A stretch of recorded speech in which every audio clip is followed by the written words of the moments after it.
Carta aos Hebreus, capítulo 2.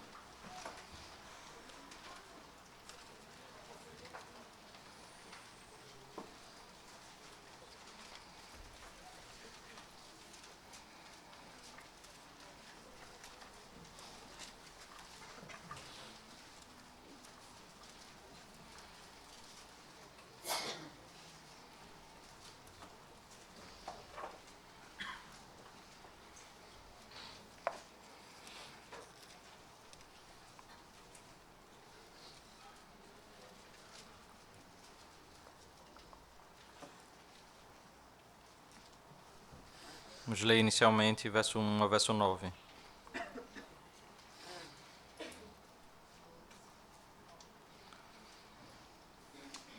Por esta razão, importa que nos apeguemos com mais firmeza às verdades ouvidas, para que delas jamais nos desviemos.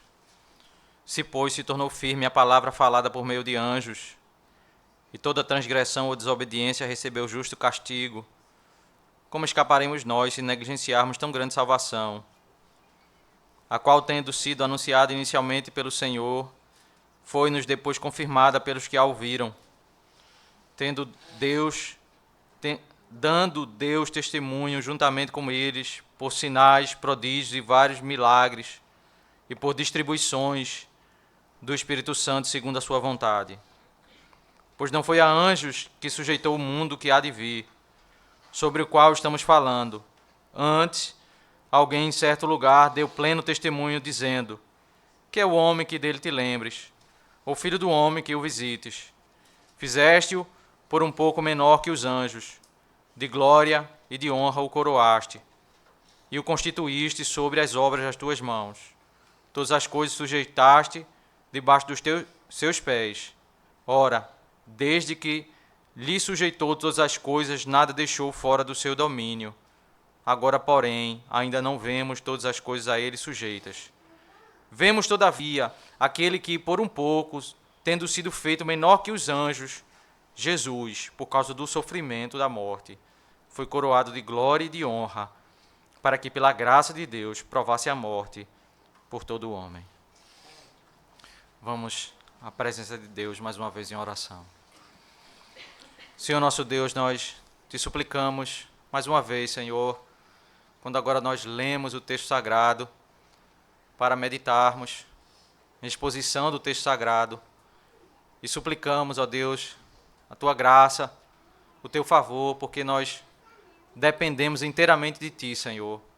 Que o Senhor ilumine os nossos olhos, que o Senhor nos dê entendimento, que o Senhor nos ajude, ó Deus, a contemplar as maravilhas da tua lei, que o Senhor nos faça, ó Deus, entender mais de ti, que o Senhor nos faça, ó Deus, nos enriquecer mais, ó Deus, compreendendo das tuas maravilhas, para sairmos daqui edificados em ti, Senhor, sairmos daqui enriquecidos, Senhor. Isso nós te suplicamos em nome de Jesus. Amém. Amém. Meus irmãos, a carta aos Hebreus é uma carta onde, no contexto, esses irmãos estavam passando por perseguições. Capítulo 10, verso 34, fala que alguns deles tiveram bens tomados por causa da perseguição. É uma carta em que, no capítulo 6, se fala um pouco que algumas pessoas cometeram apostasia, viveram no meio da comunidade cristã, ali no meio da comunidade dos irmãos, mas por causa da perseguição, pelas dificuldades, eles voltaram para o judaísmo. Porque, por causa da dificuldade, alguns começaram a imaginar, a conjecturar que o judaísmo era melhor, havia mais glória nas sombras da lei, na estrutura cerimonial do que está em Cristo.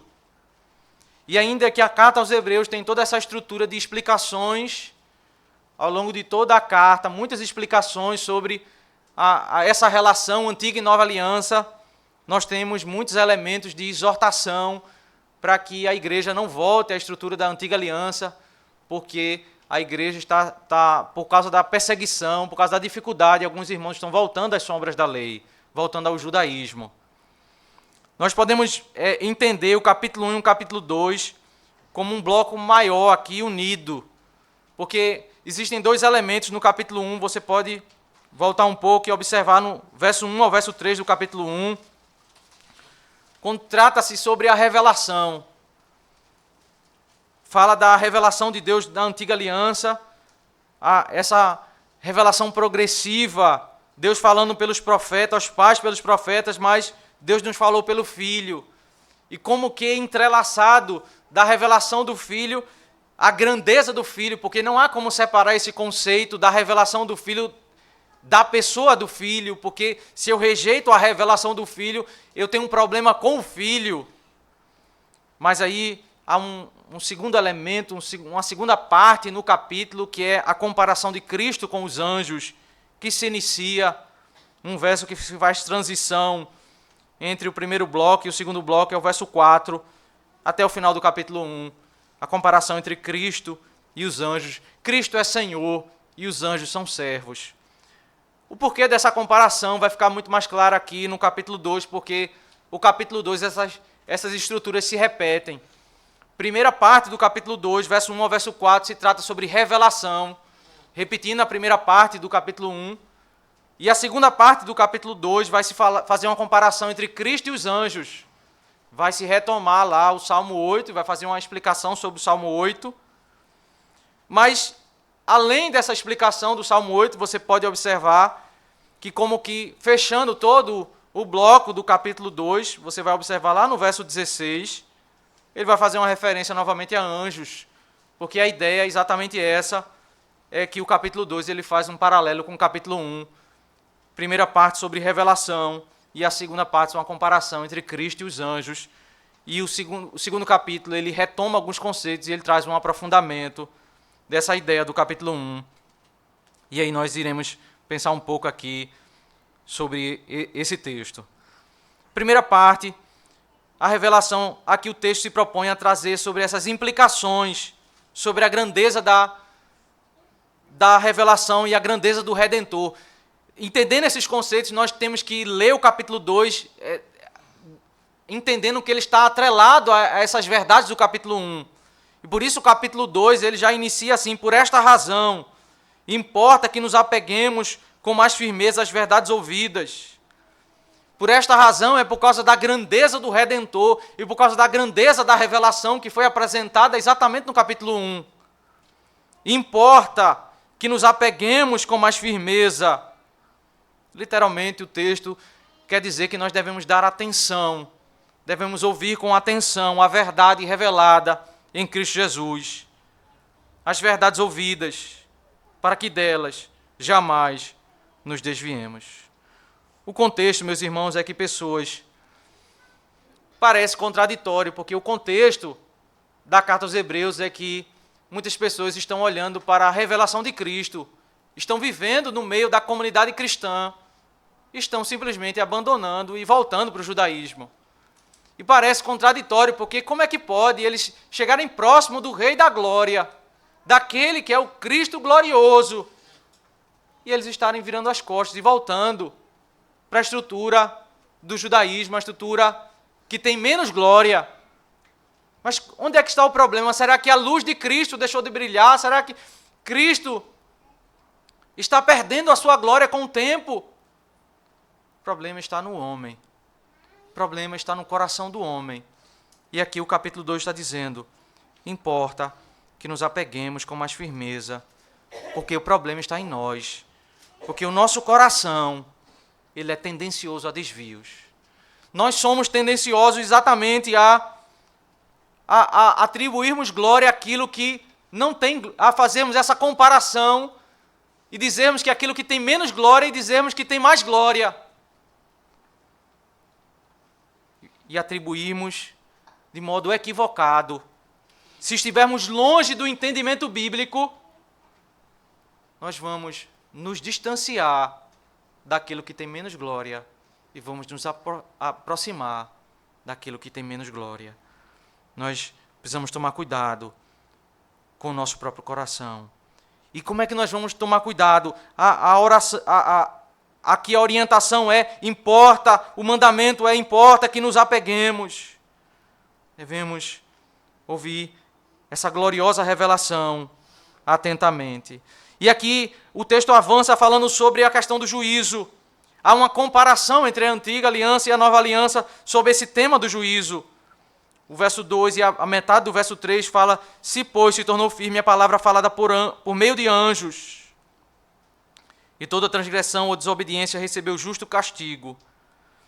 O texto ele vai como que nos mostrando que a comparação com anjos no capítulo 1 não foi à toa. Porque essa referência a Deuteronômio capítulo 33, ali no verso 2, diz que os anjos foram usados por Deus na mediação do Sinai. Deus usou anjos para a entrega da lei. Em Atos 7, verso 53, Estevão faz referência também a anjos na entrega da lei. Então, por que Cristo está usando, aqui o autor aos Hebreus está usando a comparação de Cristo com anjos? Porque ele quer exatamente retomar essa estrutura do Sinai, essa estrutura da antiga aliança, da lei cerimonial, com a estrutura da nova aliança. Ele quer agora fazer essa comparação, diz a mediação de anjos, a estrutura da antiga aliança, e toda a transgressão ou desobediência recebeu justo castigo. Quem virou as costas para a revelação da antiga aliança recebeu castigo. E como escaparemos nós se negligenciarmos tão grande salvação, tão grande mensagem de salvação? O ponto aqui é que rejeitar a mensagem do Filho é algo agravante. É algo agravante, porque se a glória é superior, rejeitar a mensagem é algo agravante. Nós devemos considerar isso sobre o tema do juízo. Devemos considerar também a questão da graciosa confirmação de Deus, porque aqui ele vai trazer o tema dos sinais. Metade do verso 3 até o final do verso 4, a qual, tendo sido anunciada inicialmente pelo Senhor, foi-nos depois confirmada pelos que a ouviram, dando Deus testemunho, juntamente com eles, por sinais, prodígios e vários milagres, e por distribuições do Espírito Santo segundo a sua vontade. O Senhor Jesus Cristo entregou à igreja a revelação, descortinou a sua verdade, expôs publicamente. E aí os apóstolos vieram ensinar essa mesma verdade. E pela graça de Deus foram derramados sinais para confirmação. E o objetivo dos sinais não é que a igreja voltasse os olhos para os sinais, porque os sinais e os milagres foram dados por um período de tempo, apenas para que a igreja olhasse para os sinais e entendesse que aqueles mensageiros eram mensageiros autorizados. Mas o foco era a palavra, porque era um padrão estabelecido pelo Senhor. Se nós nos lembrarmos lá do Êxodo, Deus fala com Moisés e diz: Moisés, vai lá falar com os anciãos, falar com o povo, para que eu te escolhi, que eu te separei para tirar o povo do Egito. Aí Moisés diz: mas eles não vão me ouvir, eles não vão acreditar. Aí Deus diz: eu vou te dar 3 sinais, para que você mostre a eles, para que eles creiam na palavra. Aí Moisés mostra os 3 sinais. E depois eles passam a acreditar que Moisés é um mensageiro autorizado. Moisés não vai ficar repetindo os 3 sinais em todo o tempo da caminhada, porque o objetivo dos sinais é para que eles voltassem os olhos para a palavra. A mesma estrutura existe na nova aliança. Os sinais eles servem por um período de confirmação. Agora a igreja entende que passou esse período, agora a igreja deve voltar os olhos para a palavra. Essa estrutura que a igreja deve voltar os olhos para dar ouvidos à palavra. Depois de 500 anos da Reforma Protestante, ainda pessoas estão buscando novas revelações. Pessoas estão ainda entendendo que na palavra de Deus existem erros. Pessoas estão dizendo isso. Mas onde está o problema? Será que com todos esses anos, o Cristo glorioso do capítulo 1 de Hebreus, ele foi perdendo a sua glória? Ou será que o problema está no coração do homem, que foi se apartando da verdade, foi se desviando da verdade? Exatamente o que está sendo dito aqui no capítulo 2, verso 1. E não foi se apegando a essa verdade, que é exatamente que Cristo é perfeito, que a sua verdade é gloriosa. Nós precisamos entender que esse movimento que existiu pessoas que estavam saindo da igreja e voltando para o judaísmo, voltando para a lei cerimonial, no contexto da carta. É exatamente esse o problema que está sendo tratado aqui. O problema não era em Cristo, o problema era no coração do homem. E aí o autor se propõe, e aqui nós iremos nos deter um pouco mais, a partir do verso 5. Vai tratar sobre a humilhação de Cristo, mas não na perspectiva de um derrotado, mas na perspectiva de um conquistador. Nós podemos olhar para Cristo e olhar para Cristo como um derrotado, e olhar para Cristo como um derrotado, aí vai ser exatamente esse o argumento para achar que as leis cerimoniais, elas são mais gloriosas do que Cristo. É porque eu não estou dando a devida atenção, eu não estou olhando de perto, eu não estou entendendo a verdade revelada. Eu estou olhando para aquilo que está sendo dito, mas eu não estou entendendo de perto, não estou me apegando à verdade revelada. E aí o texto ele passa a trabalhar com textos do Antigo Testamento, explicando o sentido daqueles textos do Antigo Testamento e dialogando aqui com a obra da redenção. Cristo, na sua humilhação, ele não está sendo derrotado, mas ele é um conquistador vitorioso. Primeiro bloco, verso 5 ao verso 9. Ele está reconquistando o domínio sobre a criação. Pois não foi a anjos que sujeitou o mundo que há de vir, sobre o qual estamos falando. Aqui o texto vai trabalhar a relação com o Salmo 8. Aí você pode pensar o seguinte, mas você está falando que Cristo vai reconquistar o domínio sobre a criação. Ele é Deus, ele sempre dominou sobre a criação. Veja, o texto vai falar sobre a reconquista como homem. Ele vai se humilhar, encarnar, assumir a natureza humana e como segundo Adão, ele vai reconquistar. Ele sempre dominou sobre tudo. Mas o homem, o texto ele dialoga com Gênesis capítulo 1, verso 26 a 28. Quando Deus criou o homem, ele dominava sobre a criação.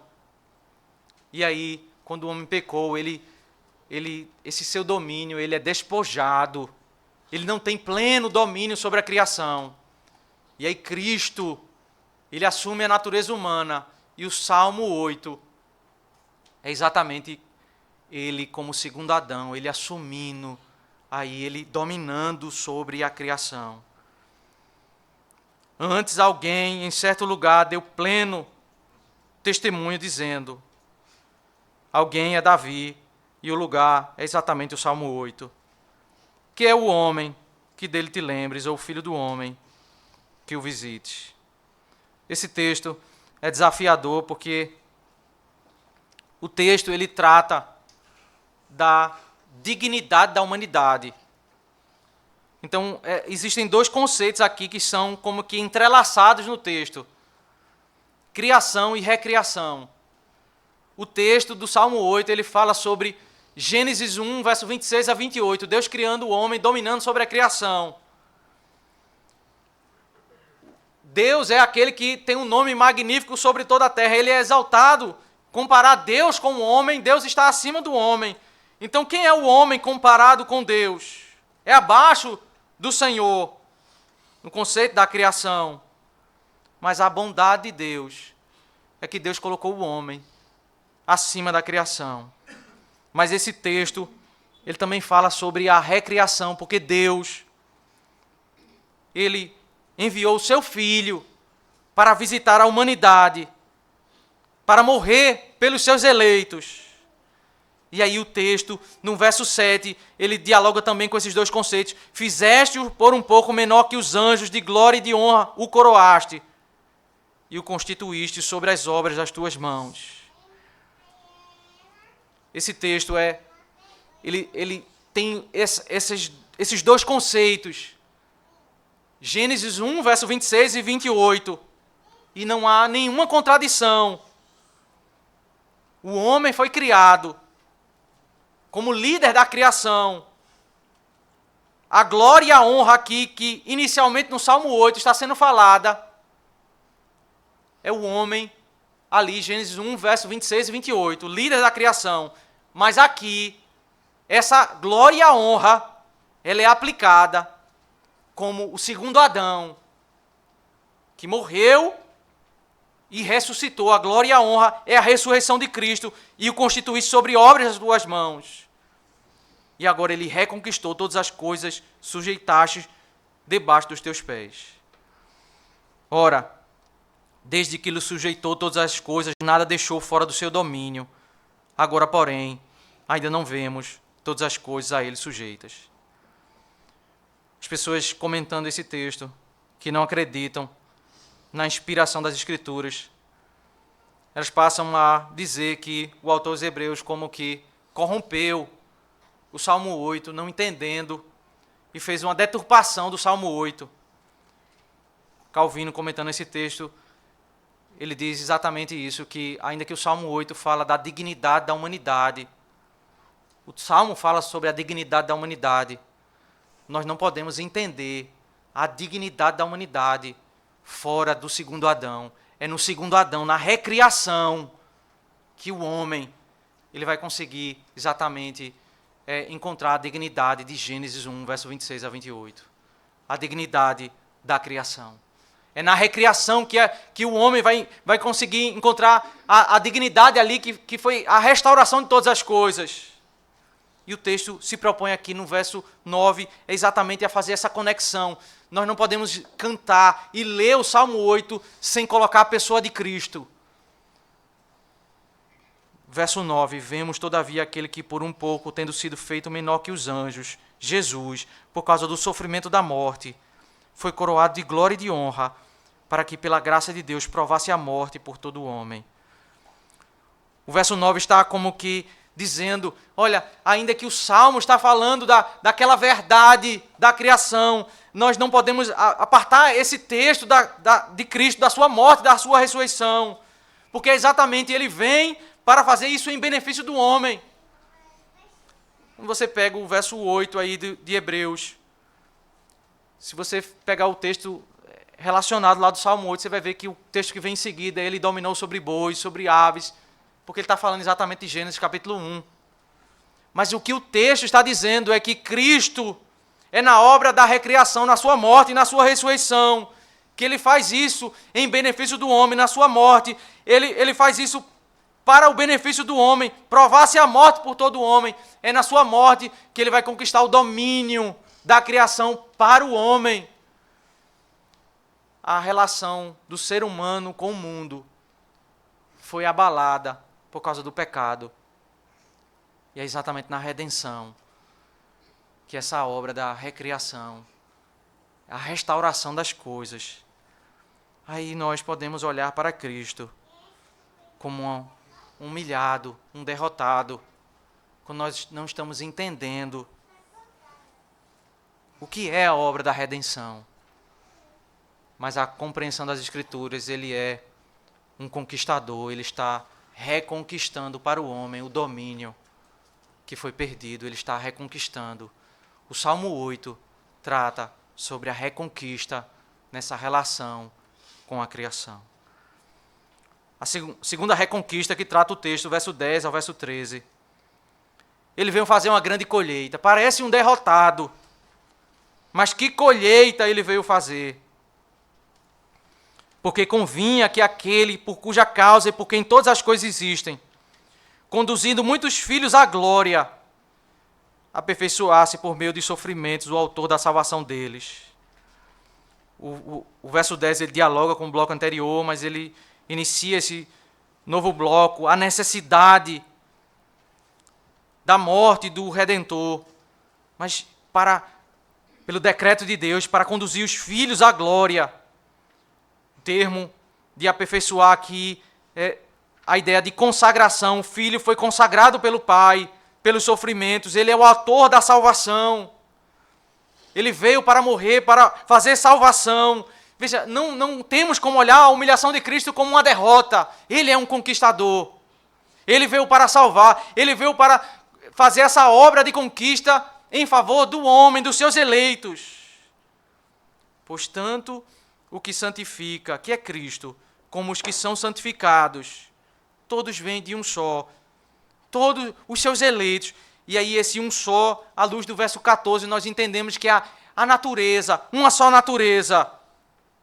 Eles têm a mesma natureza, a natureza humana, porque o argumento que vai ser defendido aqui é que eles têm a mesma natureza, a natureza humana. Por isso é que ele não se envergonha de lhe chamar irmãos. O argumento que vai ser defendido nas citações é que, quando nós lemos do Antigo Testamento que o Messias, o Cristo, está chamando os eleitos de irmãos, já é uma profecia sobre a encarnação do Messias. Porque ele vai assumir a mesma natureza. A meus irmãos declararei o teu nome, cantar-te-ei louvores no meio da congregação. Salmo 22, verso 22. Esse texto, ele está no Salmo, que é exatamente um ponto de transição no Salmo, porque o Salmo 22, verso 1 até o verso 21, é um Salmo que fala de sofrimento, de angústia do Messias.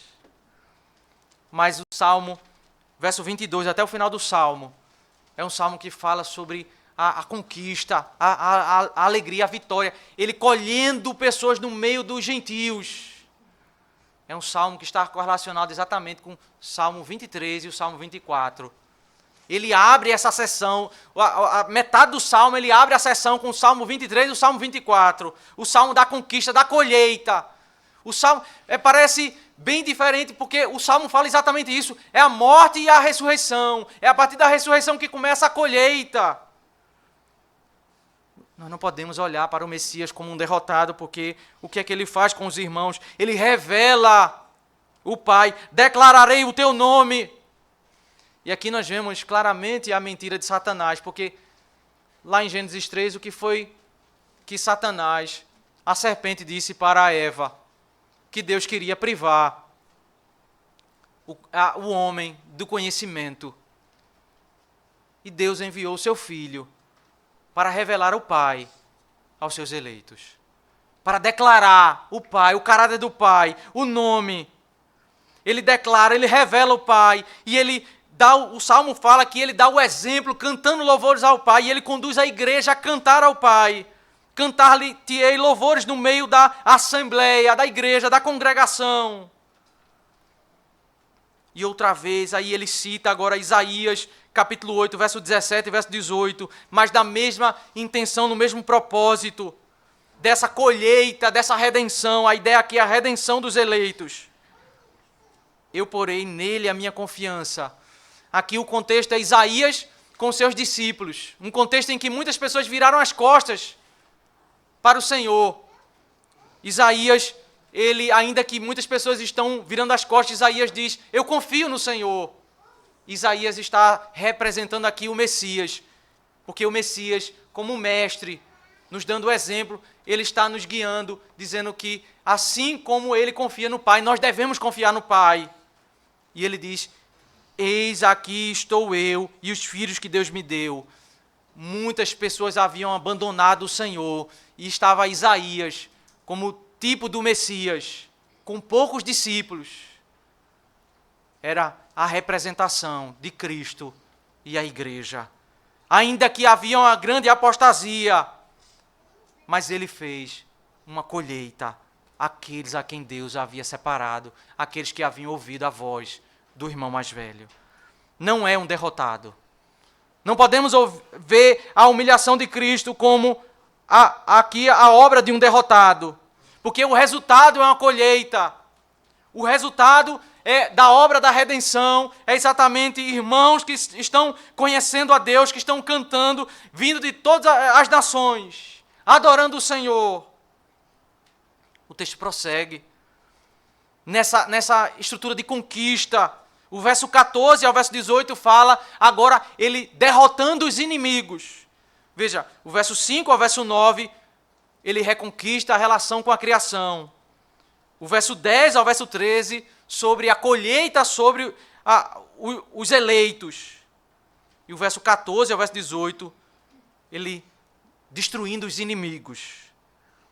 Visto, pois, que os filhos têm participação comum de carne e sangue, destes também ele igualmente participou. O início de cada verso, em cada bloco, ele faz a transição, ele dialoga sobre essa necessidade da encarnação para a morte. Ele tem a mesma natureza. Era necessário que ele tivesse a natureza para que a sua obra fosse em favor do homem. Mas aqui ele vai dizer sobre a sua destruição sobre o diabo. Igualmente participou para que por sua morte destruísse aquele que tem o poder da morte, a saber, o diabo. A ideia é que tudo aquilo que o diabo fez em Gênesis capítulo 3, ele desfez na cruz do Calvário. O acusador e a acusação. A profecia de Gênesis capítulo 3, verso 15. O golpe mortal na cabeça da serpente está aqui exatamente na cruz do Calvário. Nós não podemos olhar a cruz como uma derrota. Colossenses vai dizer exatamente que na cruz ele publicamente expôs ao desprezo principados e potestades. Eu posso olhar para a cruz e ver um derrotado. Mas a Escritura diz que na sua morte ele destruiu o acusador e a acusação. Eu estou olhando a Escritura de perto. Eu estou olhando a humilhação na perspectiva de um conquistador. Ele está destruindo os inimigos. E o que é que ele faz? Ele liberta aqueles que estavam escravizados. Verso 15, verso 16. A libertação. E livrasse todos que, pelo pavor da morte, estavam sujeitos à escravidão por toda a vida. É libertação do medo da morte. Pela prisão, pela consciência pesada de pecados. Que estavam sujeitos à escravidão por toda a vida, presos aos vícios de pecado. Pois ele, evidentemente, não socorre a anjos. Aí ele retoma. Parece que ele não iria mais falar sobre anjos, mas ele retoma. É porque no capítulo 1, ele falou sobre Cristo, muito acima dos anjos. Ele é Senhor, ele é muito acima dos anjos, o seu trono está nos céus. Mas aqui é um elemento de superioridade aos anjos. O elemento aqui é que ele é muito próximo de nós. Porque ele é muito acima dos anjos, o seu trono está nos céus.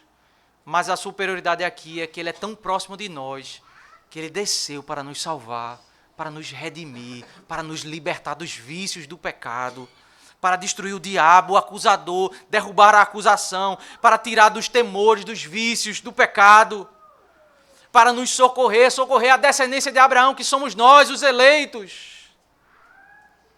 E aí o verso 17 e 18, que fala também sobre esses inimigos, que a questão aqui é do pecado. O pecado é o nosso inimigo.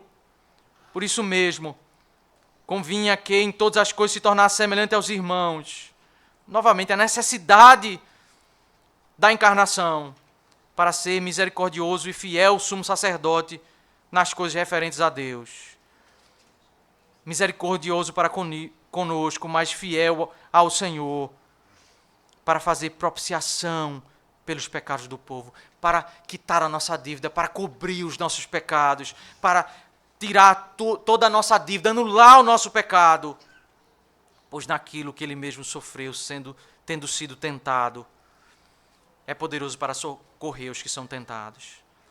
Tanto o pecado como as consequências de um mundo caído. Ele nos socorre, ele nos ajuda a enfrentar o nosso inimigo, que é o pecado.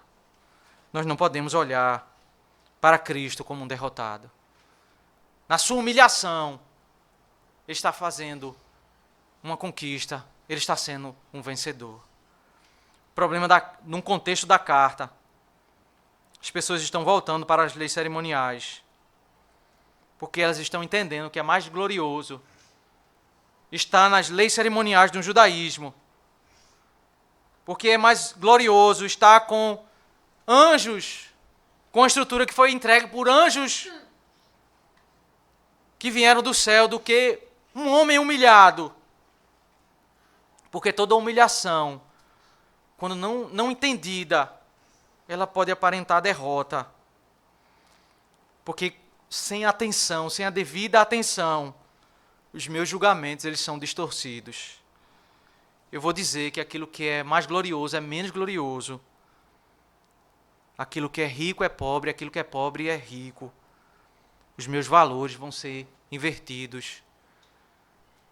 Eu vou ter conceitos distorcidos à luz da Escritura. Exatamente, as pessoas estão rejeitando o Cristo glorioso. O capítulo 1 nos apresenta o Cristo glorioso, mas no capítulo 2 está dizendo: nós devemos cuidar do nosso coração. Esse capítulo ele nos apresenta o verso 10 ao verso 13 como centro. O centro dessas riquezas que são derramadas em Cristo, a redenção.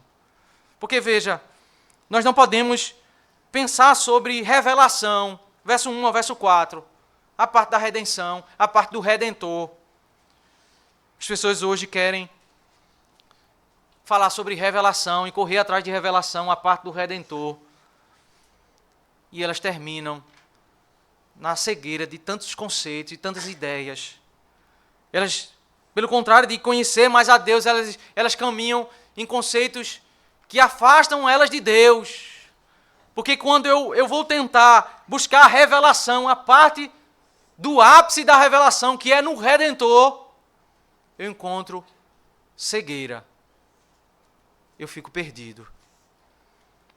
O verso 5 ao verso 9 trata sobre a dignidade do homem.